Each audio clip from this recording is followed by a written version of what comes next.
All right. Welcome to another episode of Unstoppable REI. So I'm here with my friend Sanjay Patel. Now, I should have asked you, I wanted to make sure I pronounced your name correctly. How did I do? Is that You did close? awesome. Okay, perfect. Well, Sanjay, let's just start right in here, man. Give me your 30-second elevator pitch. Kind of tell me your story. Okay, so hi, my name is Sanjay Patel.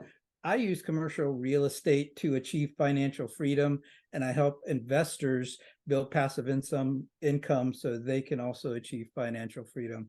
I've invested in over 800 doors as a limited partner and a general partner, as well as over 1.6 million square feet of retail space. And I would love to talk to you and see how I can help you achieve financial freedom as well. So, Nice. Well, first of all, that is a lot of real estate, number one. Um, and I got to say, this is totally off script, but I love that background. Is that like a spaceship, or what's going on that back is there? the Millennium Falcon. I am a big Star Wars fan. Are you really? So Okay. yes, so and one of the things I found is me using the cockpit of the Millennium Falcon has become a big conversation piece when I'm on Zoom meetings. Is that So right? I love yeah. that, man. I'm a huge fan too. So which movie is your favorite? There's like a ton of them now, right? There are a ton of them, but the original trilogy is the one, and the original Star Wars is still That's my it for you. favorite. So Nice. Well, yes. good. I love that too. Well, cool. Well, tell me, so what is something, maybe one thing that you wish you would have known when you started your career? Okay, so recently my wife and I have started learning about the concept of infinite banking Okay. and using that as well as building passive income streams. I really wish that this was something that we had learned a long time ago, because I know that we would have been a lot further ahead with our Okay. financial freedom if we had been able to do this. And I think it's one thing that young people um, are not being taught these days in terms Okay. of how to handle their own money and how to best invest it. And so Sure. So tell me, infinite banking. So give me that in layman's terms. What is okay. that exactly? Yeah. Okay, so infinite banking is the concept of using your money more than once. Okay. One example would be we have whole life and IUL insurance policies. Okay. You invested in the policy, you're able to actually take a loan out from the policy and use that money a second time Okay. while it's still growing in the insurance policy, and being able to it, and setting it up so that, as opposed to spending the money that you're earning, Yeah. what you do is you invest that money and then you spend money that you've earned off of your investments. So in other words, any money that you earn, you keep, and you live off of what your investments make. So Gotcha. So you sort of hang on to the principle. You never lose the principle, but you continue to exactly. make money off of that. What's interesting, Sanjay, about that is way back in the game, I'm gonna probably date myself a little bit, but I was involved in a company called A.L. Williams. Do you remember that name at all? I do not. I'm Okay, sorry. all right. A.L. Williams, they turned into Primerica. Does that sound familiar? Primerica? All right, it's no uh, big deal. It's no problem. okay, Well, sorry. here's the long and the short of it. I'm going all over the place now. Um, it was a network marketing company. What they did was they taught people to buy term and invest the difference. So get rid of your whole life policy, buy term and invest the difference. And that wasn't, I mean, I learned later in life that, that's not sometimes people will come up with the strategy and think that that's like the gospel. I said, the only way to Yeah. do it. And I learned later on in life, there's so many different uses for whole life policies. Oh yeah. You know what I mean? That you can't just take one idea and run with it. There's, you have to be open-minded to that. So I'm glad you brought that up. Infinite banking, I love that. So all right, so tell me, Well, let's talk about failure for a second. Now, a lot of people have different opinions about failure. Well, I fail forward. It's not failure, right? Whatever. And I'm with that. But tell me, what would you say was your biggest failure, and what did you learn from that? Okay, so I'm going back. I'm going to date myself a little bit. My So, biggest failure is back in college. okay, I went to college in the late '80s, okay, and let's just say I ended up being on the extended plan, uh, okay, just because I was not the most disciplined. It was my first time away from home. You okay. know, I was not doing what I needed to. So I ended up getting my degree in about 6.5 years, taking 1 year off. Okay. Um, but I did go back. I did finish. I was able to eventually get my degree and graduate. And even with that, dubious start, um, I was still able to build a 26-year software engineering career. So, Nice. and that was, but having that failure at the beginning and learning that I needed to just keep at it, because I could have very easily just said forget it and Yeah, tried to do sure. something else. But just going back and making sure that I did actually finish what I started, it helped me to actually get the career that I was able to afterwards. So that was Sure, sure. Now you say you're on the extended plan, but think about well, two things come to mind when you say that. First of all, would you agree that you learn more from failure than you do from success? oh, definitely. Yeah, Uh, the essentially now one of the things that I think about is it's not really failure. yeah, It's learning experiences. it is. And the only time you're actually gonna fail is if you stop trying. So Yeah, that's a good point. And that's the reason why sometimes when I bring that question up, people are like, well, I don't fail. It's not really failure. It's learning. And I agree with 100%. I yeah, just wanted to know, I mean, when you are, I call it getting sort of shot out of the sky. I have been shot out of the sky a lot. You know what I mean? As an entrepreneur, you're like oh, out there, you know what I mean? You're just trying stuff and bam, you hit a wall. Bam, you hit another wall. But I'm always curious to know just what other people have done and what they've learned from their, mistakes and all of that. Um, so let me ask you this: what would you say?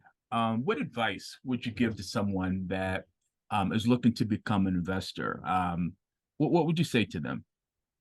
one of the biggest things right now is, if you want to be an investor, build your network. Okay. Go out, find meetups, find as many people as you can. Go to the different boot camps. And just start talking to people. The one thing I found as um, the successes I've had has been because I was able to find someone and meet someone. In fact, our first general partner position came because I was actually not able to go to a boot camp, but I asked my wife to go in my Okay. place, Yeah.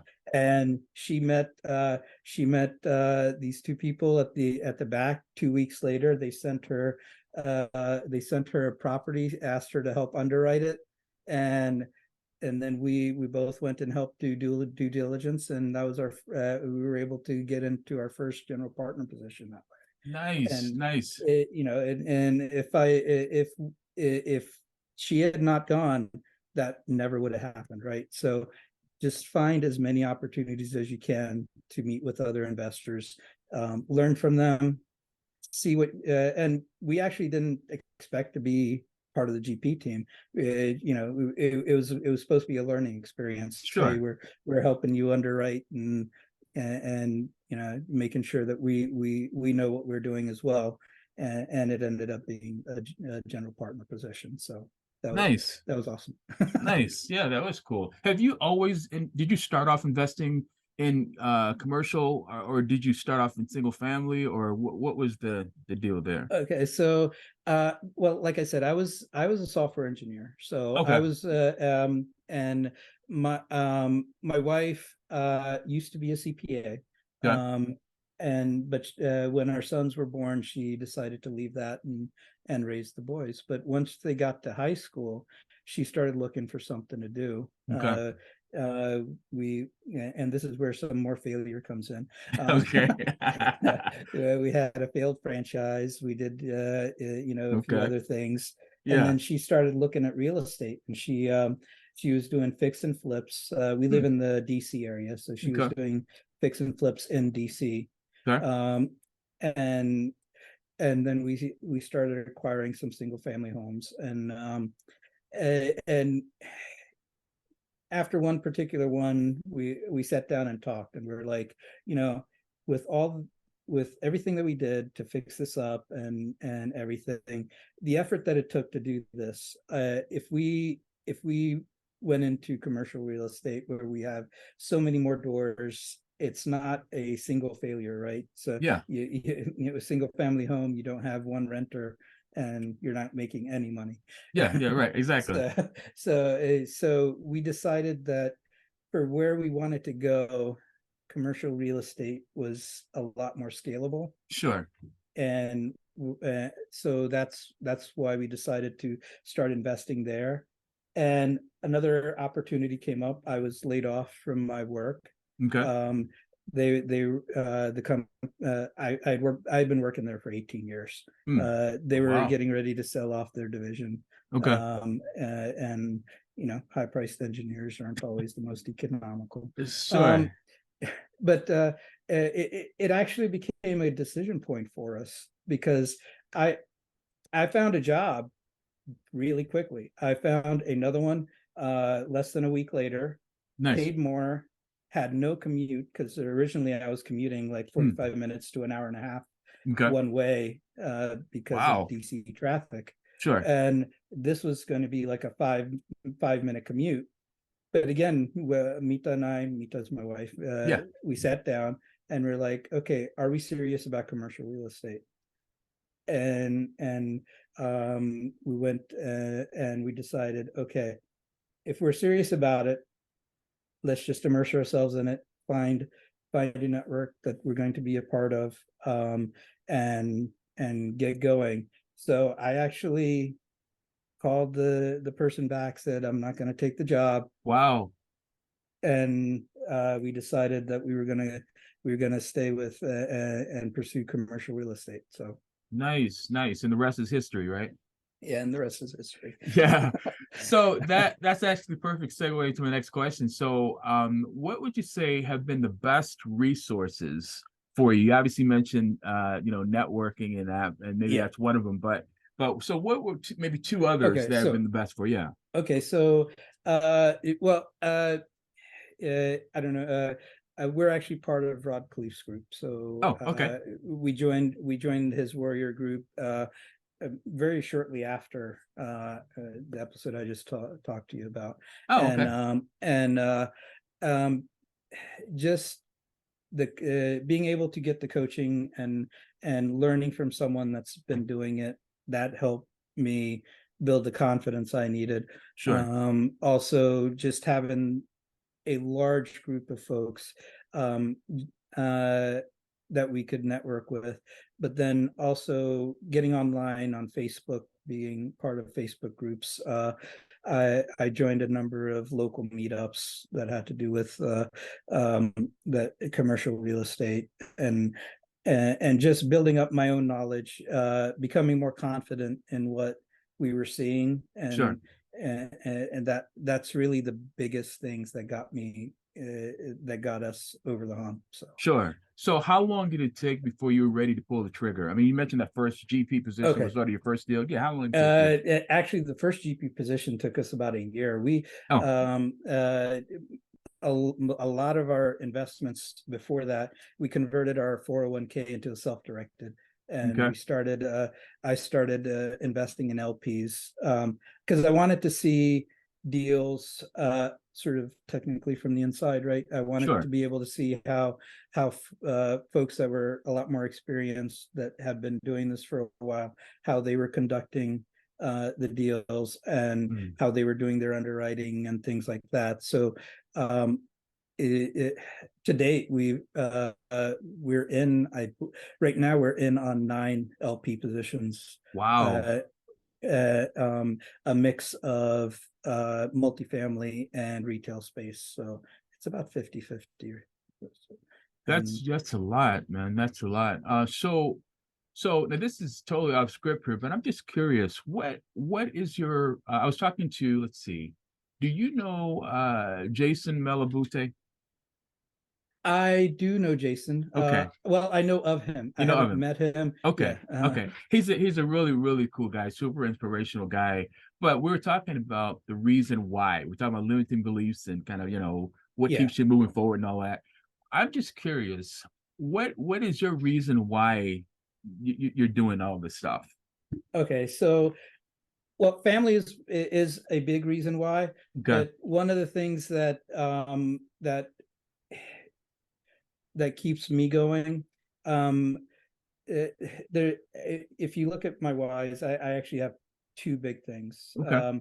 Uh, I Both my sons are Eagle Scouts, Okay.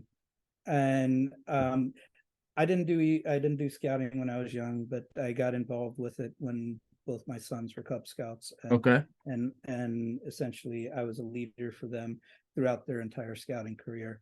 Nice. Um, I was able to see the change in young people as they went from when they first joined to as they're aging out when they're 18, and being able to see the difference and be a part of the difference.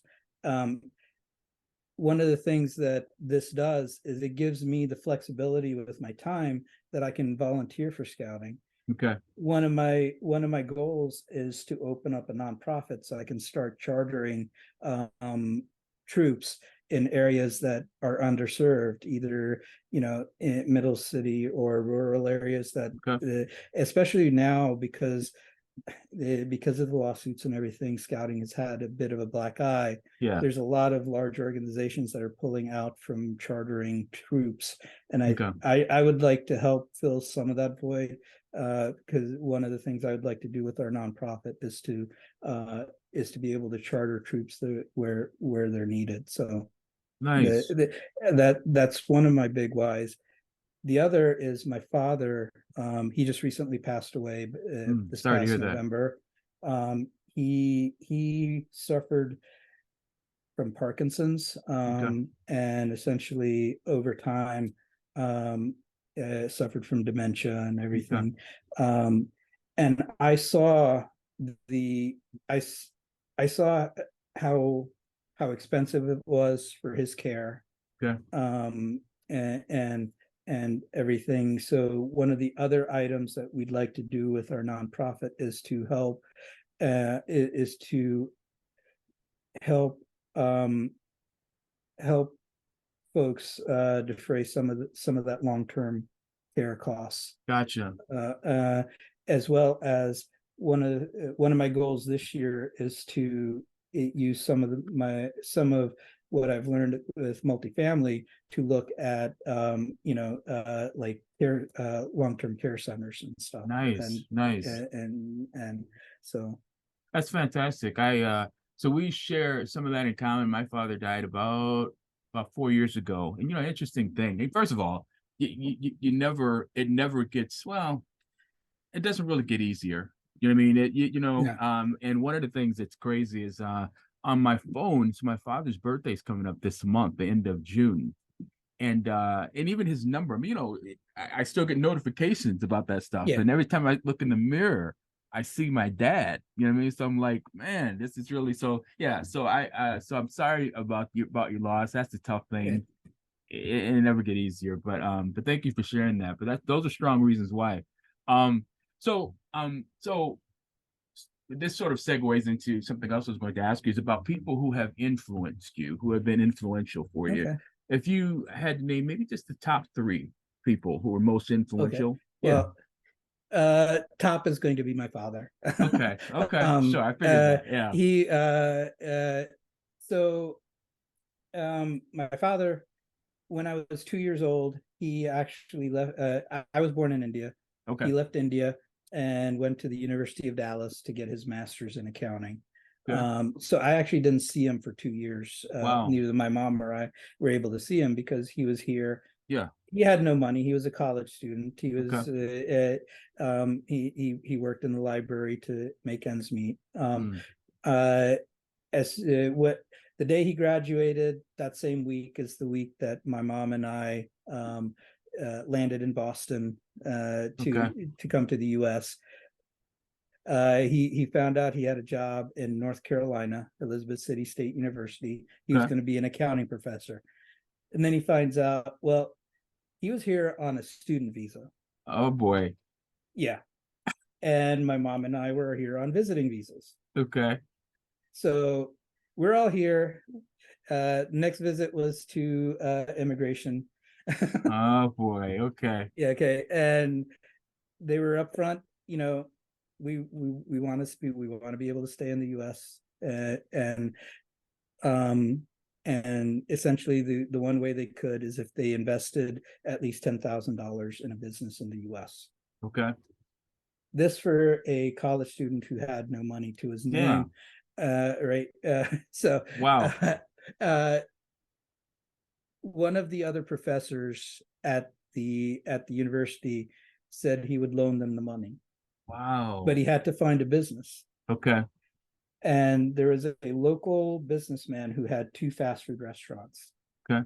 And what he said is, until you get your green card, I will sell you this one and you can run this one. So my mom and dad, 2 lifelong vegetarians, flip burgers, fried chicken. Wow. So they could stay in the US. So that I was able to grow up here. That is incredible. Okay. So it still trips me up sometimes. Yes. But within 5 years, he was able to sell that restaurant back, buy another one that didn't have the condition. And then him and 3 partners bought a motel in Nag's Head that he eventually sold his partnership and bought another hotel in Newport News, Virginia. And he ended up owning multiple hotels during his lifetime. The one thing is he always wanted to be a professor, and he was never while he did that for a little bit while we were in he ended up running the businesses actively as opposed to passively. That's one of the lessons I learned from him. Yeah, right. But so he was able to go back to being a professor a couple of times at Norfolk State and ODU for short stints, but he was never actually able to go back to do that. But he ended up helping so many of our family come to the US, where he would just add them on to businesses that he was investing, and would get them essentially they were able to stay because they technically had an investment, right? Sure. And that, so he and his brothers both were very good about trying to help others and helping them come to the US and getting their footing here as well. So that's amazing, man. So how many family members do you think he helped? Oh, I don't know. It's too many, lots of yes. them. One of the first stops for folks was our house, and then my uncle lived in Lubbock, so they'd either come to our house or they'd go to his house in Lubbock, and they'd help. And we have family all over the U.S. now that that were helped by the 2 of them to be able to come to the U.S. Man, that's amazing. So, Sanjay, I'm gonna leave that subject alone because we'll both be crying here in a minute. I don't want to do that. But maybe we'll talk about more of that offline, because that's beautiful. That's incredible. That's amazing. And so I have, I have one of those kind of dads too. But again, I'm going to just stop it right there. So let's switch gears here. What would you say if you? Okay, so my mind's going about 1,000 different directions. Um, Common myths. Let's talk about myths that you in the real estate space that you can myths that you can debunk. I'm sorry, I'll get it together here.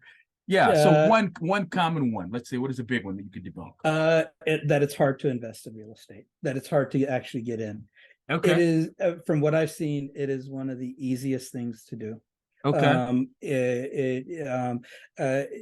Making sure you do it right. Obviously, you have to go through certain steps and everything. Sure. Right. But when I first thought about it, even with the history of my father, who obviously had bought and sold a lot of real estate, right, still in my mind, it was one of those things. Hey, when we bought our house, it was like we signed our life away. Right.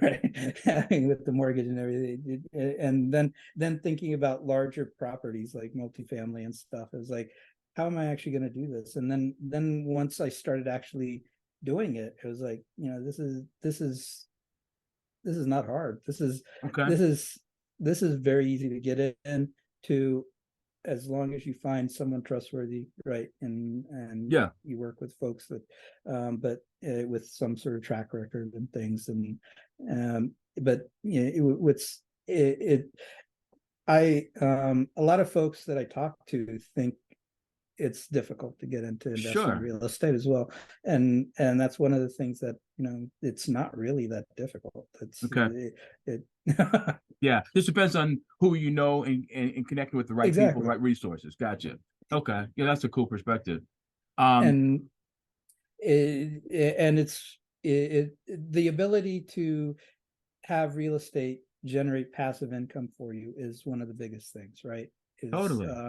As an LP investor, really you're not doing anything actively, but you're still benefiting from not only the tax benefits of real estate, but just there's so many other benefits. So totally. And just for the audience, when you say LP investor, what does that mean exactly? Okay, so LP investor is a limited partner. Okay. Essentially what that means is, one of the ways that folks can buy real estate is by doing a syndication. Okay. When you syndicate a property, you're creating a partnership. You'll have general partners who are actively managing and running the property, and then you'll have limited partners who invest in the property, but they don't do anything day to day. Gotcha. One of the reasons why you call it a limited partner is their liability is limited. Gotcha. Their liability is to the extent of what they invested. Okay. Perfect. Like any business, if something goes wrong, obviously you can a lot of times lose more than what you invested. Right. That risk is taken on by the general partners. Okay. Nice. So there's a give and take there. Sometimes the general partners will give a preferred return, so they'll say a certain percentage off the top is going to go to the limited partners. Usually there's some sort of division, either 70-30, to limited partners to general partners, and then it may flip depending on certain criteria being met as to the return and things like that.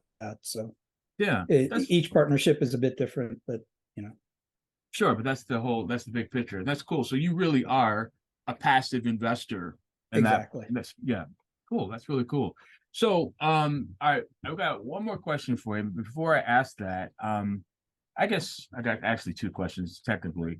What is if you were the one asking the questions here, what would you be asking that I'm not asking you? I mean, what do you want people to know that I haven't asked you about yet? Okay, well, we actually hit on it. I was originally I was going to say, what is my why, but we talked about that. Okay. So okay. But one of the things I'm going to say is, is something that inspired me recently. Okay. And that is I've been I don't know if you've heard of Jesse Itzler. No, I haven't. Okay, he Jesse Itzler is a billionaire. He actually he's married to Sarah Blakely, if you know who that is. Yes. Sarah, but Jesse is a billionaire in his own right. He did Zico Water and Marquis Jet and a few other things. Okay. But he does a lot of life coaching, and he has this thing that he calls Build Your Life Resume. Oh. And what that has to do with is we both talked about our fathers passing away recently, right? Yeah, And right. one of the things that nobody can get around is you have a limited amount of time. Right. Yeah, right. And so one of the big things that he talks about is every year you should do what he calls a mashogi, which is a big event that is like a bucket list type item. Okay. And you could eat one or two of those each year. And so recently I've been doing that. And last year, my wife and I went to Fiji. So that was our big one for last year. Okay. This year, my big event is actually I am going to run the Army 10 miler and a Tough Mudder in October. Nice. So, okay. So it's one of those things, take advantage of the time you have. Totally. Because a lot of times, the one thing that a lot of people will do is the first thing that they let go is some of your personal goals. Yeah, you're right. And then you find, and then, you get to my age, 55, 56, and it's like, wait, I could have done this. Yeah. Well, I still can. So I'm doing it. I love that. So you mentioned well, the bucket list items made me think of a person. Have you heard of David Goggins? Yes. David Okay. Jesse Itzler actually he wrote a book about living with a seal. But was he talking about David Goggins? Oh, Yes. okay. So then I guess I do know him. I didn't know that was him. Yeah. Okay. He's the guy that wrote the book.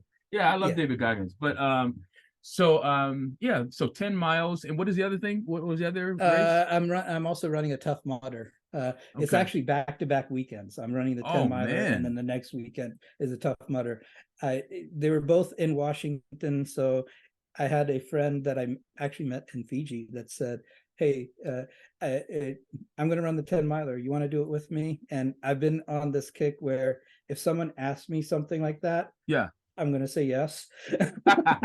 You can sort of dive in first, right? Yeah. So it was like, yes. I love that. Usually as I'm running, you measure by the calendar. So we'll see how that goes. But that's great, I'm man. running So that's fantastic. That's really inspiring. So I'll have to do that. But it's interesting, like you said, as you start getting older, and I think I think I'm 50. I say think. I always have to remember how old I am exactly. I don't really focus on that so much, but I was born in 1969, so I'm probably 56, I think, right? 55, 56 anyway. So we're pretty close in age.